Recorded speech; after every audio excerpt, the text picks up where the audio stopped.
Lấy thabi lấy jare yero mobile lấy jare samle lấy jare alu lấy jare home manda yang home manda price pi la samle le la mi la mi ma posisi kasi kan ba ngasi di ngan zara sa chibai hinda adu moni na sa 500 lakh piro leiba zara leiba.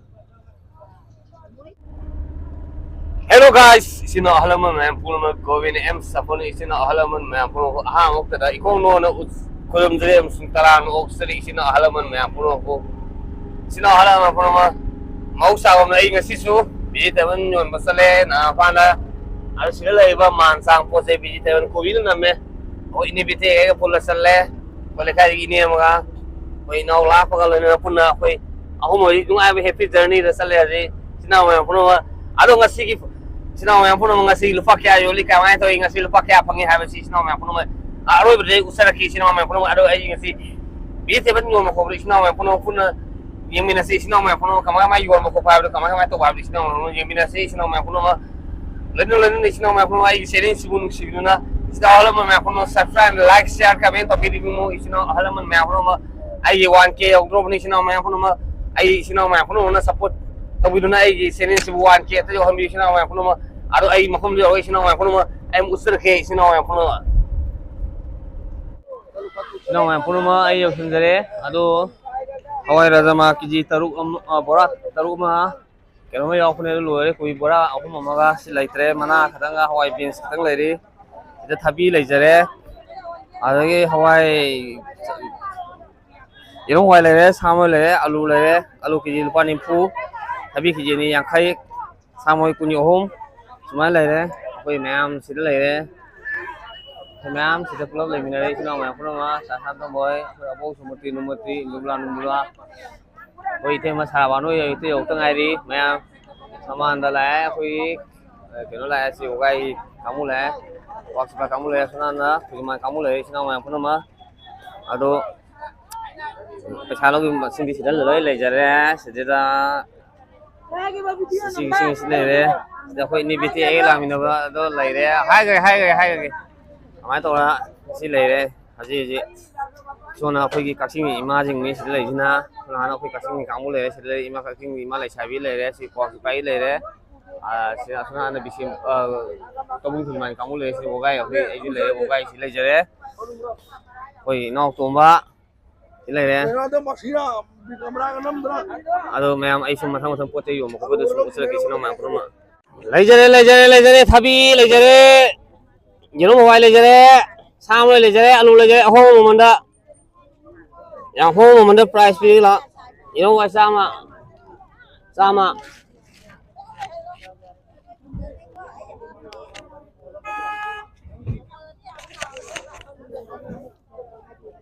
prek law bi le jare law yero mawai samle le jare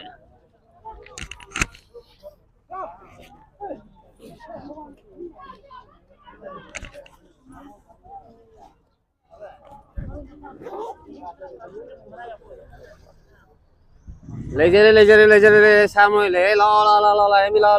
mi ma posisi kasi kan ba ngasi di ngan zara sa chibai hinda adu moni na sa 500 lakh piro leiba zara leiba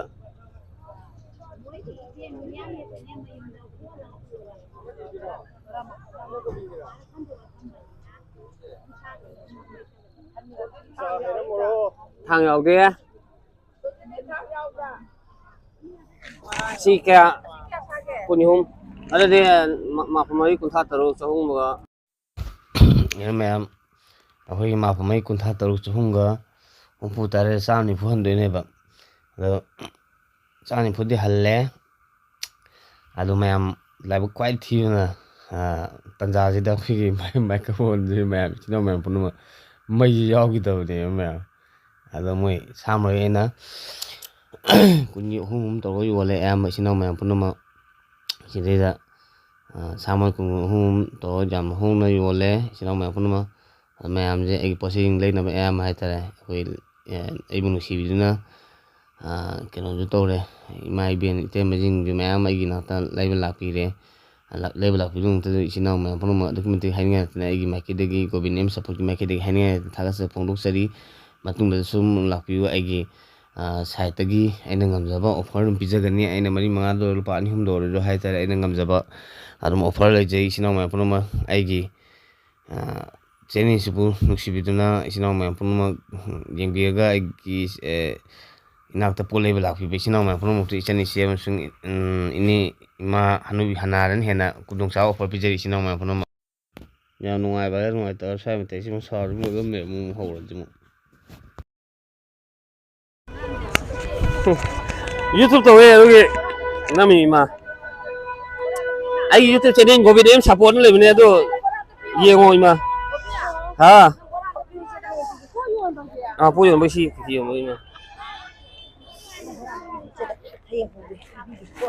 ꯄꯨꯔꯣ ꯄꯨꯔꯣ ꯑꯗꯨꯝ ꯍꯌꯦꯡ ꯕꯣꯔꯥ 10 ꯄꯨꯔꯛꯑꯣ ꯏꯆꯦ ꯄꯪꯆꯥꯗ ꯆꯥꯏ ꯄꯪꯊꯛ ꯊꯛꯄꯤ ꯇꯧꯈꯥꯏ ꯂꯣꯏꯔꯦ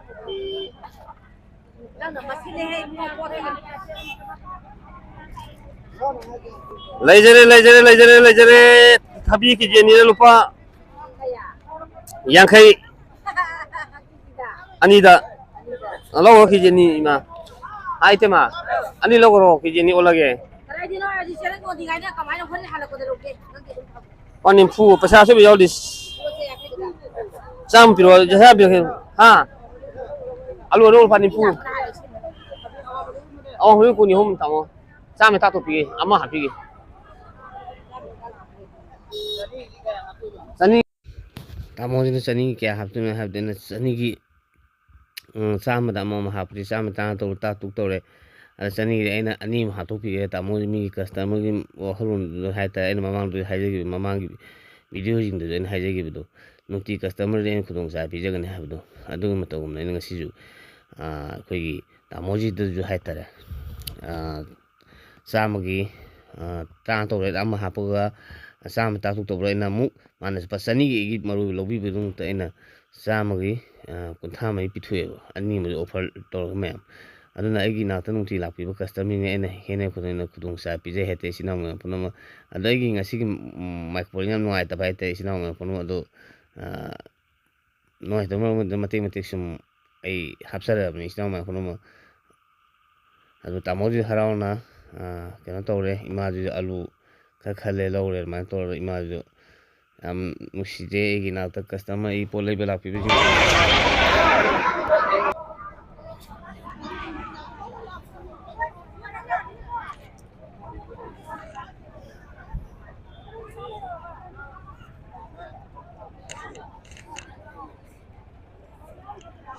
hawai chafura hawai lejare hawai beans lejare beans 52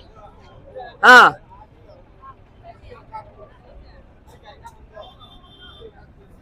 ꯏꯃꯥꯖꯤꯒꯤ ꯑꯂꯨ ꯑꯃꯨꯛ ꯑꯣꯟꯕꯤꯌꯣꯅ ꯑꯩ ꯑꯂꯨ ꯑꯣꯜꯂꯦ ꯀꯦꯖꯤ ꯃꯈꯥꯏ ꯑꯃ ꯑꯣꯜꯂꯦ ꯂꯨꯄꯥ 10 ꯄꯤꯔꯝꯃꯤ ꯏꯃꯥꯖꯤꯒꯤ ꯄꯜꯂꯤ ꯏꯃꯥꯖꯤ ꯍꯔꯥꯎꯅ ꯆꯠꯈ꯭ꯔꯦ ꯑꯩꯅ ꯒ꯭ꯔꯥꯝ ꯈꯔ ꯍꯦꯟꯅ ꯄꯤꯕꯤꯔꯦ ꯏꯃꯥꯅꯦꯅ ꯑꯍꯟꯅꯦꯅ ꯑꯩꯅ ꯏꯃꯥ ꯍꯅꯨꯕꯤꯅ ꯂꯥꯛꯄꯗꯤ ꯑꯩꯅ ꯍꯦꯟꯅ ꯄꯤꯅꯤ ꯃꯔꯥꯡ ꯀꯥꯏꯅ ꯄꯤꯅꯤ ꯑꯩꯅ ꯍꯥꯏꯕ ꯑꯣꯐꯔ ꯂꯩꯖꯩ ꯍꯥꯏꯕꯗꯣ ꯑꯗꯣ ꯉꯁꯤ offer ꯄꯤꯖꯔꯦ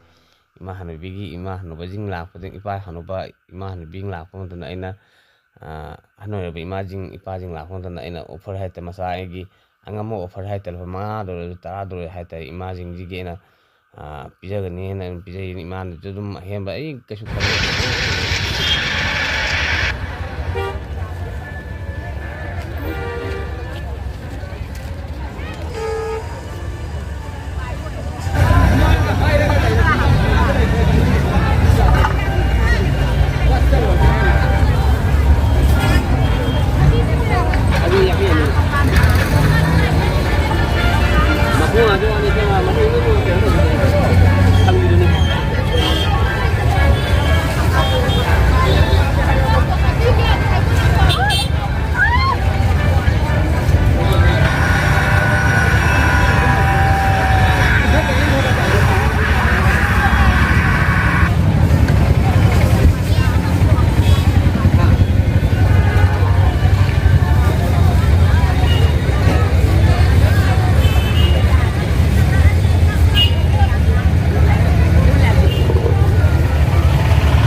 lambi maro ang lay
Mày cũng mà ai ở gì, cô rồi cô lấy xe lẽ, cô là lối mà tụi xe mình là lối này đôi môi đi phải chọc con cái đi phải chọc con lối chân thế đấy, đi xem nào mày cũng mà ai lối với phải xài cái gì, Hawaii gì cái gì sao mà cái lối, sao mà cái gì, có hôm đó đã đâu cái phần này, ado sao mà cái đó, thế tao mudra, tụi bạn xin thêm mà của thằng lịch sinh, ta sống ao này đấy, ada kubi bị hôn bắt chân nhang hay mà, ada cái mana alpa sang lah. Amai thoda Hawaii beans khara ngolo re Hawaii beans to lupa di tara tara kun thal lupa chahum lo ko ado di lupa lising tara ga sanipa lising tara ma thui ga haru sinau mai pon salom na lising tara ma thui polo ga ado lupa lising tara ma thui po jo lo ga matung lupa ke lemi kamai toi habi sinau mai pon ar pun nong ngasi tang kun na to ngasi tang kun tha mari tang kun tha mari dama foi mas epin thal ma tang kun tha mari tom 24 gi ngasi gi posit pa kya jona kya lege ha do kya phangya do ngona kya senong lege ha di sinau mai pun mu yim na se sim thi bo jara ge sinau mai pun ma palising tara ma thui ne bu sai do amma ani ahum mari manga teruk dari nipan mapen tara ma thui tain thui trom doi tara mari tara manga tara tru ta tre tain pan trampan kun kuma thui sing tara sangon le se de sangon ma hatu lagi me Sele tu sama am hafal le, segi mai sele tu le jere buku sini nama. Aina tu memang segi sendong ni kaya no habis sini nama, pun ni mina se, ni pun ni sini nama pun nama.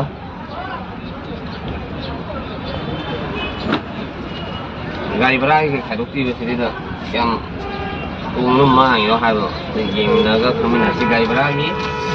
Masih pasate kita khai do jiba amma anni ahum mari manga taruk tariat pasate khai do ko gai lagi amma anni ahum mari manga taruk tariat nipan mapan tara tram tetan tu tom letamai mai al palisi masani di to sing masani di phangi okay mai roza no mai pun mali sing masani di phangi sigi sapu khopang to mai bara tura khado pagi to gari sing masani lemjari isna mai pun yang nuai jare Masih date 20 Thamai 2024 gi palising masami le misina mai phunuma